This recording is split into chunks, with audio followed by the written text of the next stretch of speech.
Bonjour à tous. Une troisième ferme touchée par la dermatose nodulaire contagieuse à Écleux dans le Jura. Ce foyer concerne cette fois un troupeau de 74 bovins qui devront être abattus. Et les animaux des deux pâtures proches seront également euthanasiés.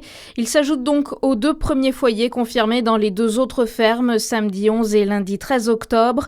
Jérôme Durin, président de la région Bourgogne-Franche-Comté, a annoncé au micro de Charlie Chevasson débloquer une enveloppe de 300 000 € pour soutenir les éleveurs. Oui, on a choisi de mettre des crédits au budget 2026 pour anticiper de mauvaises nouvelles et permettre d'aider les agriculteurs qui se verraient dans l'obligation d'abattre leur cheptel pour reconstituer leur cheptel. Donc ce serait une aide de l'ordre de 300 € par tête si malheureusement l'épizootie devait prospérer. À noter que la ministre de l'Agriculture, Annie Genevard, est attendue à Écleux vendredi matin.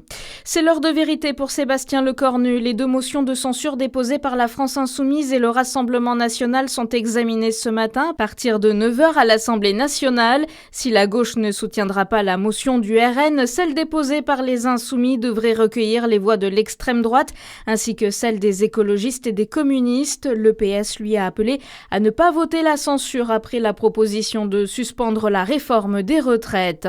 En Saône-et-Loire, 2 députés justement voteront la censure du gouvernement, 2 sont contre. Après le discours de politique générale, les députés doivent se prononcer aujourd'hui sur la censure du gouvernement Lecornu. En Saône-et-Loire, les députés Aurélien Dutremble du Rassemblement National et Éric Michoud de l'UDR ont annoncé voter la censure. Ce ne sera pas le cas en revanche pour Josiane Corneloup des Républicains et de Benjamin Dirks, député macroniste.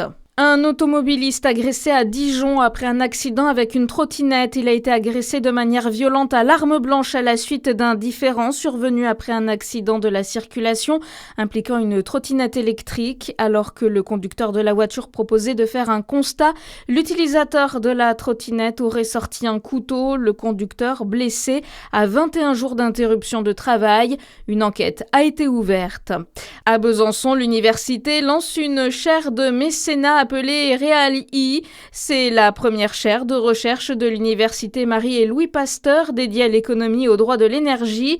Grâce au mécénat, elle doit permettre d'accélérer et de dynamiser la recherche en créant un pont entre les mondes académiques et économiques afin d'accompagner les territoires.